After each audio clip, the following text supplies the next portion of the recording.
Welcome to the talk with the cleverest title at the whole conference. It was a bit of a hack for me to get you in the door, and thank you for coming here and choosing to spend about 45 minutes of your day with me today. What I'm going to be doing is giving you a framework, all you hackers out there, that will allow you to infiltrate and navigate any social organization that you might be in. This could be a work organization, it could be your family, it could be a team, it could be any kind of social group that you're in. And the great thing about this framework is that you're able to do this from any position that you occupy within that group.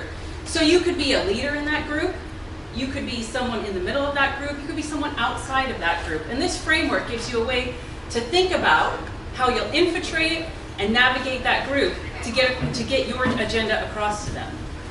So I'm going to talk to you in a minute about why this is important to me. But before I do that, I'd like to get maybe just a little bit of thoughts from you out here in the audience. Why are you here?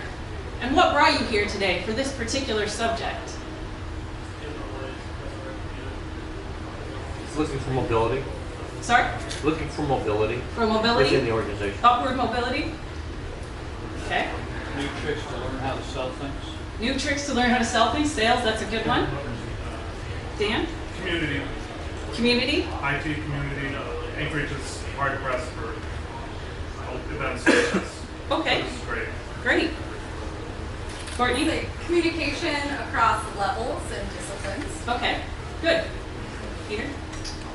When we look at security, end user behavior, we're very, very resistant, right? So when we look at what can we do to actually motivate or incentivize positive behavior to help our people actually become part of the defensive depth strategy.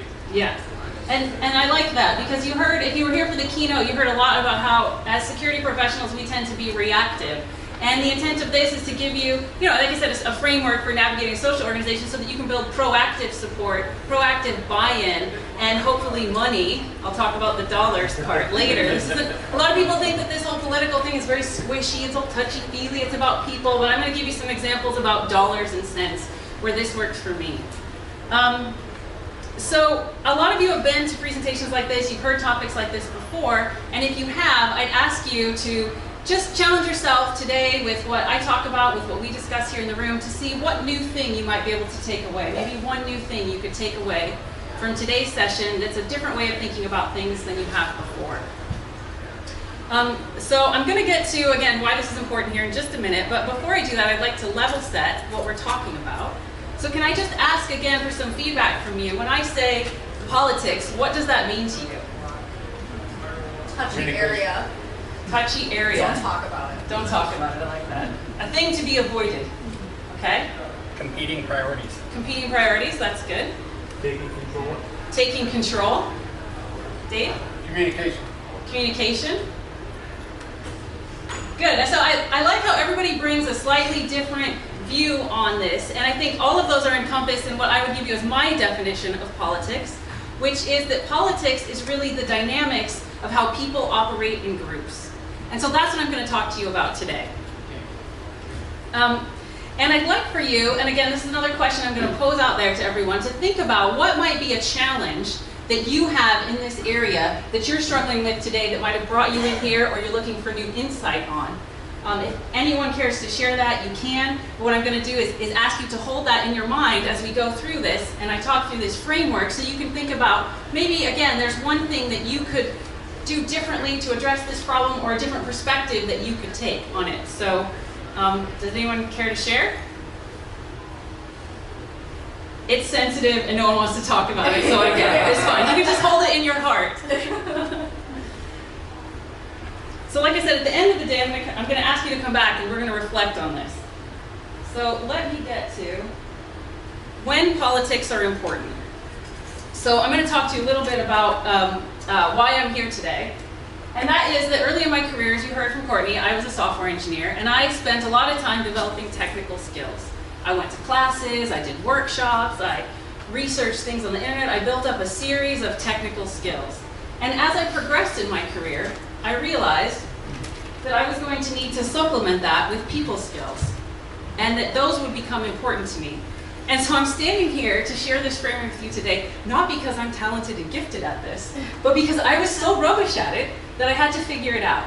And I figured out that I could learn this the same way that I learned my technical skills, by observing, by taking classes, by trial and error. And so I worked my way through this. And I feel pretty proud of where I am today because I believe one boss described my style as leaving bodies in the ditch. When I first started out. So again, I come to you as a student of life, just hoping with the intent that I can share what I've learned.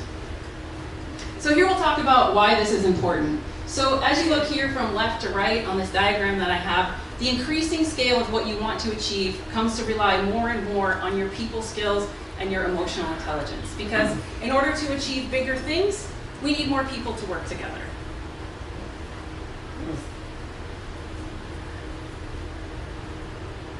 And also this becomes important as you get more and more senior in your career because a lot of your job becomes about managing people, managing stakeholders, and managing interaction between different teams. So this is why politics is very important. It helps you get more things done and it helps you progress in your career.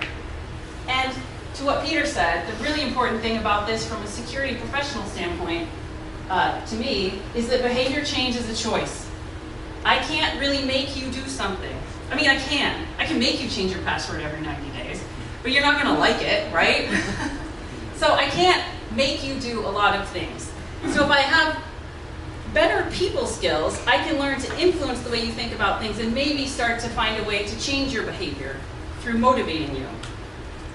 So I'm gonna get into my framework here, and I just want you to, once again, keep in mind that challenge I asked you to think about as we go through it. So prepare yourself. This is my one big secret. I'm going to give it away right at the beginning. And I like this message from the good Lord above. Remember always that you have 2 eyes, 2 ears, and 1 mouth. And this is a good ratio to think about your interactions with people as you look to manage political challenges. So you want to spend 80% of your time looking and listening, and only 20% of your time with your mouth open. And most of that time with your mouth open should be asking questions. Should be asking questions to build understanding and engagement. So ask questions. That's the big thing. If you take nothing else away from this, just remember, watch, listen, and ask questions. So step 1, like any good consultant, I have a 3-step framework. And step 1 is what I call developing your skills and becoming an organizational anthropologist. So I like to imagine that you're investigating a foreign tribe as you work with people. Who are these people? What do they do? What are their customs? Just imagine yourself much like this lady looking out across the savannah and put yourself in the role of that kind of organizational scientist. So remember, you're going to spend 80% of your time watching and listening and 20% of your time asking questions. So you're going to observe and listen and watch what happens with people. So here are some good questions to ask yourself as you go in. And that is, I'm just going to turn my page here. What's the culture of this group? So how do they interact? What's their culture? What do they value? Do they value math? Right? If you work with a lot of engineers, they very much value math. If you work with nurses, not so much. Right? They value patient care. What's important to them? One of these things that I think is really interesting is how do they picture themselves? I'm going to give you 2 examples here. One is that I used to work in oil and gas exploration. I was the chief information officer for our exploration function at BP, and I always thought that they were quite hilarious because they worked in a corporate office, like I worked in a corporate office out in the suburb of London. And you would come into work and you'd be like, what do you do? And they'd be like, I'm an explorer. And you realize that they actually thought, these were people who sat in front of big computers with big monitor screens, but you realize they actually thought that they were like wearing the pith helmet through the jungles of Africa, like looking for oil, right? And I found this a similar thing. I would watch people who came to Alaska really, really struggle with one thing that we hold as a deep and dear cultural value in Alaska, and that is that we're different here. And I would watch manager after manager come to a group in Alaska and try to convince everybody that we're not different here. And let me tell you one thing, you will find no success in that. You will find no success in trying to convince someone that their picture of themselves is different, right? That's how they picture themselves. So what you can do is say to them, oh, you're different here? Really? Why don't you tell me about that? What makes you different? How are you different? Remember, you're watching, you're listening, you're asking questions. So I think that that's really important, how they picture themselves. Another thing you can watch for really carefully is how do people in this group communicate? So I like to give a work example. Do they communicate by email? Are they email heavy? Are they phone heavy? Do they like to get together and have big corporate global meetings? Do they like one-on-one interactions? Do you need to meet with everybody before you have a meeting?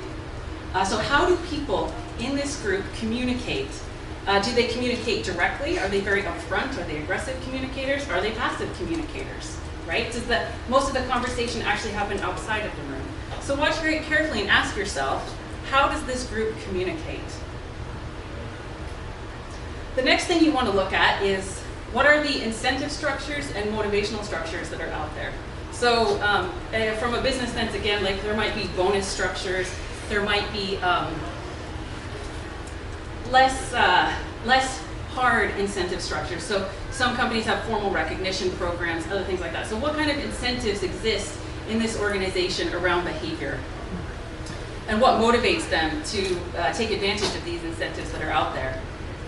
And then lastly, what's really important is to look at what influences their group dynamics. So what kind of factors are they thinking about? How do they work together as a group? And who influences that group dynamic? Is it a particular expert in that group? Is it their leader? Is it factors outside of the industry? So one thing I always thought was interesting when I worked in oil and gas was everybody wanted to know, where are we in the pack? Where are we versus all the other super majors? And if you could tie something to, Shell, Exxon, and if you could tie something to that, everybody wanted to be in the pack with the super majors. That really influenced the group dynamics at certain levels that I worked in. So that's really my framework for the first step of becoming an organizational anthropologist. It's watch, listen, ask questions, build your understanding. Once you get there, then you can go to step 2. Step 2 of hacking organizational politics is to take your understanding that you learned as an anthropologist and start to build relationships.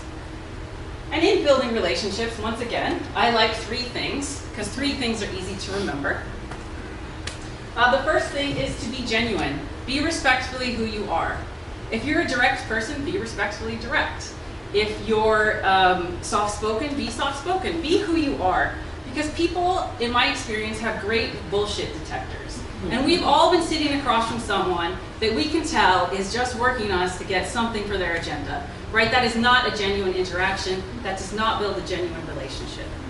Be genuine. Be who you are. You know what? You're like a super high-powered person that has great technical acumen. Be that person, right? Be and stand strongly in who that is. Which brings me to the second part of building relationships, which is that you need to bring value. So each of you in your jobs, if you're working or in your volunteer work, you're doing something that's productive, that has value to someone, or they wouldn't be paying you to be there, quite honestly. So when you look at building these professional relationships, remember that what you have is valuable, and all you need to do is to be able to bring that value to the person you want to establish the relationship with. So I have a couple of specific examples that I'm going to give you as I go through this. And the first one has to do with how I worked this relationship framework to build a particular relationship with a field manager when I was working in the onshore field. So what I did was I went in and I realized the group dynamics of operations, which was the group that I needed to work with, field operations. And I started to go in and identify people that I might want to build relationships with. And one of them was a field manager. And we had a naturally good rapport. And he was well respected amongst his peers. And so after a little bit of time of me being part of this organization, I went in and I talked to him. And again, I observed, I listened, I asked questions. And I said, hey, I work in IT and this is what I do. Tell me about your operation. What's important to you? And then I said, this is what gets everybody, tell me your problems. What's really annoying? And I got a laundry list of everything that was super annoying. But one thing I picked up on in there, one thing was, he said to me, I have too many passwords. I can't remember them all. And I said, oh, we have this little tool that helps you hold your passwords and remember them. It's a corporate standard. Like, I'd be happy to send that to you if you like. And he was like, oh, really? And I was like, yeah, for sure. It's super easy. So I sent it to him. I had one of our techs go up and help show him how to use it. And he was really, really happy. So I took my relationship with him, where I genuinely came in and represented who I was, authentically, and I brought something that could bring him value. And that brings me to the third piece that was really important. This was my first meeting with this gentleman, is that I then began to build trust. I said to him, I will send you this by the end of the day today. And I did that. And then every time we interacted again, I made commitments to him, and I kept them. And if I couldn't keep those commitments, I would recommit. I'm sorry, I said we would have this by the end of the week. This, and this happened, and we can't do that anymore. Now it has to be here. And as soon as I knew I couldn't make my commitments, I recommitted. So keeping good commitments is very important to building trust. So all these things are very important to building trust. They build one on top of the other. So I want you to remember this story, and I'm going to come back to it because I'm going to tell you about how this manifested itself in terms of real value for what I was doing and my agenda. But the most important thing to remember about building relationships is that any relationship is not about me, it's about you. And those relationships are going to be much more productive for you if you make it about the other person and what you can do for them. So now I want to talk about how you go about deciding who to build relationships with. And this is just very, very practical. I don't mean for it to sound cutthroat or sinister. It's not. It's just that, there's only 8 hours in your normal work day, right? And so you only have so much time to invest in building relationships, and it takes a lot of time, and it takes a lot of your energy. So remember that you have a finite amount of time and energy. So you need to choose carefully who you want to invest that in. So there's just some really quick things you can do to genuinely build this and to choose well. One is just rapport or general social connection. So is there someone that you have a connection with or you easily built a rapport with? Go ahead and build a relationship with them. You should, because it'll be easy for you. It won't take a lot of your energy. A second one is people who have a natural affinity with your agenda. So I went and built a relationship when I was working as a planning manager. I went and found all the other planning managers in my company or anyone else associated with planning, and I just started talking to them because we could start sharing things. We all worked in planning together. It was easy for us to build a relationship. Number 3 is people that you offer value to. So if you have a service that you offer, you can go and find the people that you offer value to within your organization. So in IT, this is easy for us because nobody can do their job without a computer or a mobile phone, so it's a pretty ripe field. The fourth one you need to be careful of, again, because people have great BS detectors, but it's good to build relationships with important or influential people within your organization. And I want to articulate the difference that I see between important people and influential people. Important people are often important because of their standing in the organization or their budget or what they have authority to accomplish. Influential people are usually people that are able to get things done through the organization. They can convince other people of things. So when I worked in this field operations organization, I found someone who was highly influential, and she was effectively she did administrative work in the travel scheduling department. But everybody knew her, and the managers would go to her and ask her for advice, and she'd been around for years and years, and I built a really good relationship with her, and that helped me with 2 things. It helped me understand what people were talking about, because she told me, so I could then hone in on my agenda a little bit more and where I could help the organization. And number 2, it gave me credibility, because she talked to other people about me. So that was helpful. And that brings me to the final one, and this is the super one for relationships here. I would find people also who were network extenders. So again, when I worked in field operations, there was a particular manager at one of our facilities, and he was just a master networker. I mean, he knew everybody. So I put a lot of time and energy into building a relationship and building a rapport with him, because I knew that that would, by virtue of the small amount of energy I could put in there, extend my network very vastly. So building a relationship is really important, and what I want to kind of bring you back to before I move on to the third step of my framework is that I talked to you about this field manager I met, and through the process of making sure that we delivered for him, we did things that were important to him and were on his agenda, I was actually asked to take over a big program of work, to do a proposal to take over a big program of work. And I got some consultants in, and we did a whole bunch of PowerPoint slides, and I set up an hour-long meeting with the field manager and his peers, and we prepared and prepared. And I had my pitch all lined up, and I went to the meeting and I sat down, and he comes in, and I was like, oh, hey Dale, it's just you. He's like, yeah, this thing came up, nobody else can come. I got 5 minutes, what you got?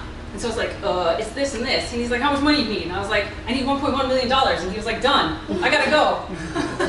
So that's the story of how I got $1.1 million in 5 minutes, right? I mean, because he trusted me and because I had shown value in his agenda, I was able to have that. So again, real dollars and cents there. This can really pay off for you in a big way. So, the third thing in my 3-step framework,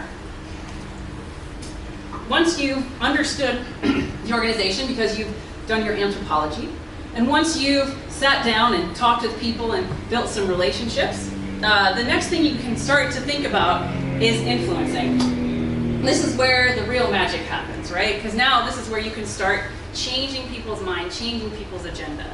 And so I've come up with a way of thinking about a spectrum that I call the influencing spectrum. And there's on one end, I will change because I have to. And on the other end, I will change because I choose to. Right? So this is the example I like to give. I have $1,000, and the IRS comes knocking on my door and says, I would like your $1,000, please. And I say, here you go. I don't want to give that money to the IRS, but I have to, right? Because I don't want the feds now coming knocking on my door and sending me to jail. That's the next step. On the other hand, Apple releases the iPhone 10 and says, I'd like to give you $1,000, and you're like, here you go, Apple. Because I choose to buy the iPhone 10. I'm happy to give away my $1,000. So why this is important is because it's a spectrum, right? Like there's not really one all the way on one end or the other. And what you want to do is understand, again, this is about a lot about your energy and people's willingness to change. So the more you have to make people do something, the more of your energy it's going to take to enforce compliance.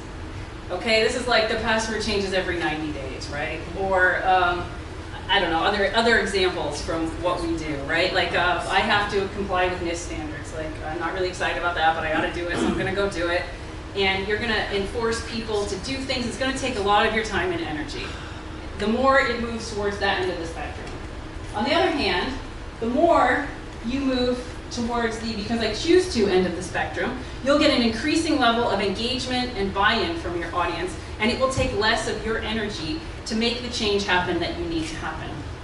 So I'm going to give you, again, an example from my career, something that I did, which was when I was working in exploration, I had to do an information security strategy. So one of the big findings that we had of this information security strategy was that we had really good protection on our subsurface data, like what was actually in the systems where the geoscientists did their analysis. That was very well protected, it was behind our firewalls, it was classified, you had to have access to it, and that was great. So what they would do is they'd spend, like sometimes 18 months to 2 years analyzing all this, looking for new oil and gas prospects.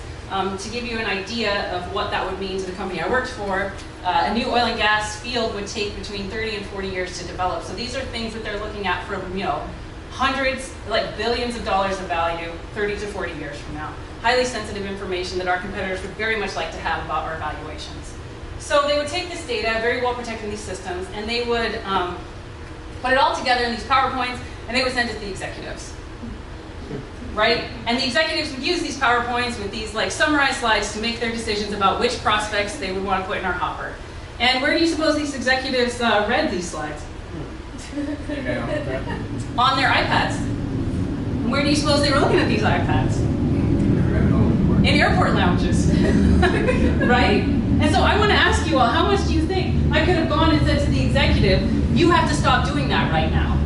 Right? Like, I know that wasn't going to work, right? They needed to choose to stop doing that. So we were really lucky because an unknown like state actor attempted to hack us, and it got really high profile and got up to their big bosses, and they all of a sudden were very concerned about not being the guy holding the bag that got caught letting these were corporate secrets out into the environment. So we were able to influence them through. That was something that kicked off. We were able to influence them to change that behavior. They either would now start putting them. We had a special system that would allow them to encrypt those things and keep them on what we called back then our secret server. And so they finally understood why it was important for them to do that and began to do that because we were able to influence their behavior. The strategy that I did looked a lot at human behavior factors. In fact, we did a 3-year roadmap, and we did like the top 7 things that needed to be changed in terms of bang for your buck. So the amount of money you would put in versus the amount of result that you would get out. And the number one thing at the top of that, can anyone guess what it was? It was changing human behavior. Yes, getting people to stop clicking phishing emails, getting people to send sensitive data encrypted in their emails, and doing other things. So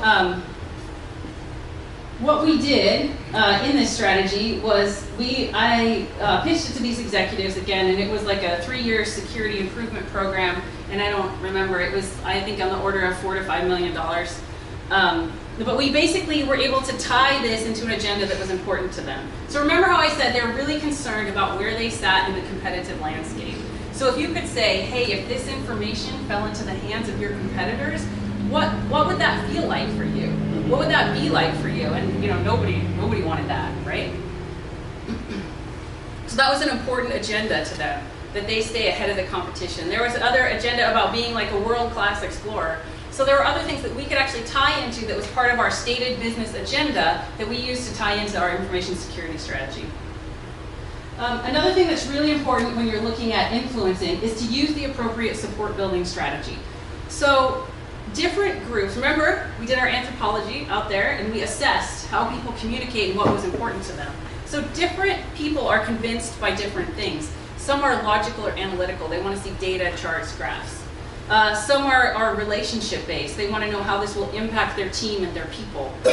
Some are motivated by risk avoidance. You found this a lot with people who did what in my business we would call integrity management, or looking at the risk, technical risk around assets, right? They actually really were on board with the risk conversation. In fact, when we looked at taking information security risks and articulating them to the business, we adopted the corporate risk frameworks that were used for health and safety, that were used for integrity management, that were used in other places in the business to communicate that to them. And that really resonated with people who were already interested in risk avoidance. And some people are values-based. So if you can tie this to their values of health and safety, their values of security, their values of protecting people, that's another way. But again, you have to have done that anthropology, and you have to have built that relationship to understand which one of these things will influence the person that you're trying to deal with, or different people. And these will be different based on the groups that you work with or different people that you work with. Another thing that we did in our information security strategy was that we looked at using existing incentive structures that were already out there to change behavior. So in the company that I was working for at the time, there was a big push around health and safety, and every month you had to make one health or safety observation and you had to log it in the system. And if you didn't do that every month, you didn't get your bonus. So this was part of that. So we managed to take our security agenda and tie it to that health and safety agenda in a way that was meaningful to our leadership. And then they made it so that one of those, every quarter, so every 3 months, you needed to make one security-related observation. I found a confidential document. I received this phishing email and I didn't click on it, things like that. So just to get people aware around that. So we used existing incentive structures and existing organizational priorities to get our message across. And this is like my super secret trick here that I've used in many different ways, and that's, remember, if you work in an organization and you need to get a message out there, you just need to get the message out there. It doesn't really matter who delivers it. So think to yourself, who's going to be the best to deliver this message? So I didn't go as the CIO and tell all the teams, like, now you need to make one security observation every quarter. I didn't do that. Their line manager told them that. Right? So that was the appropriate person for that message to come from. So this was This was really helpful when I needed to influence my boss. In one of the positions that I had 1 solid line boss and 4 dotted line bosses. And that might sound like a horrible nightmare, but if I ever needed to influence my solid line boss, I knew that he really cared what those dotted line bosses thought of him.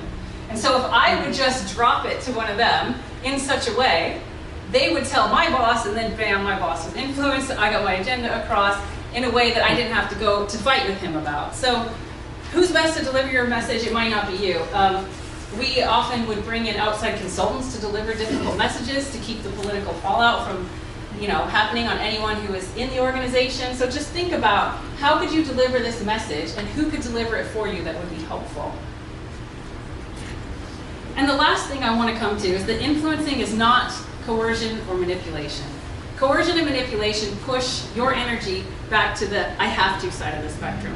Influencing is about, what I like to think of it as, is like blowing seeds out into the soil and seeing where do they sprout, right? I've done my anthropology now, I'm gonna blow some seeds, I'm gonna see where they sprout. I'm gonna go to that fertile ground and I'm gonna tend the seeds and get them to sprout a little bit more. And maybe the rest of the ground will become fertile with it. So that's really what influencing is about. So to bring it all together, in summary, the three-point program starts with anthropology. Understand the culture, the group dynamics, the people that you're working with. Use that information to go out and build positive business relationships in that organization. And then use the information you're getting from your relationships to better understand the anthropology of that group. So just keep this as a continual cycle. And once you feel like you're pretty comfortable and you understand it and you have some relationships, then that leads into building out influencing. So that's really what I had to cover today, and I wanted to lead off with asking you to think about that thing that you were struggling with, that I asked you to think about at the beginning, kind of hearing this, listening to this. What's one thing that you could do differently? What's one perspective you might be able to take away differently? What's something that you could do differently after being here today to solve that problem?